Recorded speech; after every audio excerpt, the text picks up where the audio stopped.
The night sky looked like a sea of silver dreams.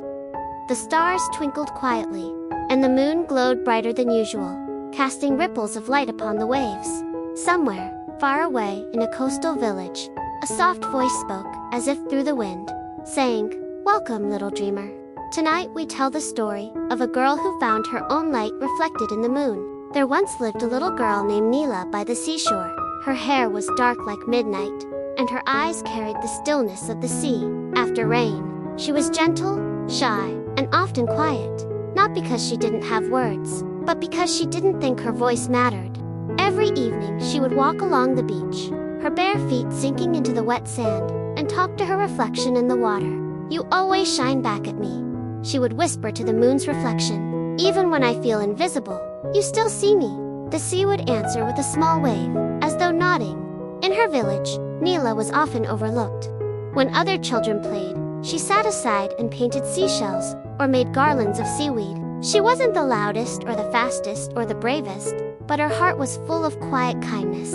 She would help fishermen mend their nets, feed stray puppies, and sing lullabies to her little brother until he slept. Yet, she always wondered, am I special in any way? One night, the sky was so clear that the stars looked close enough to touch. Nila walked to the edge of the water and looked down at her reflection shimmering in the moonlight. But this time, something strange happened. Her reflection didn't move with her. It stayed still, smiling softly, its eyes shining brighter than the real moon.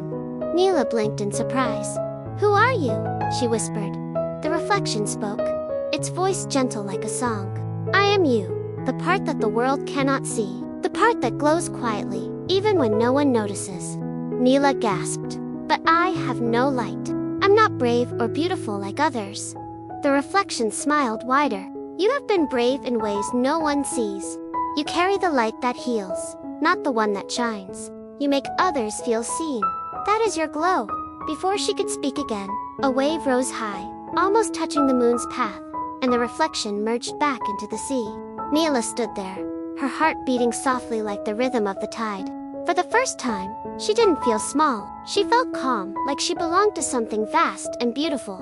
The next morning, she woke up early and helped an old fisherman carry his nets. She painted shells with children, laughed with her mother, and sang songs while fetching water. Everyone around her noticed something new, a quiet radiance in her smile, as if she carried moonlight in her soul. That evening, when the moon rose again, the villagers gathered on the beach. They saw Nila standing near the shore, her reflection glowing softly on the waves. "Look," said one woman, "she and the moon share the same light." From that day, every full moon was called Nila Purnami, the night when hearts remember to shine with kindness and inner peace. And so, whenever people in her village felt sad or lost, they would sit by the sea, whisper their worries, and look into the moonlit water, because they believed the sea would listen, just as Nila once did. The stars above twinkled brighter, as if nodding in agreement, and a tender voice whispered through the waves, "Good night, little dreamer. You don't need to chase light.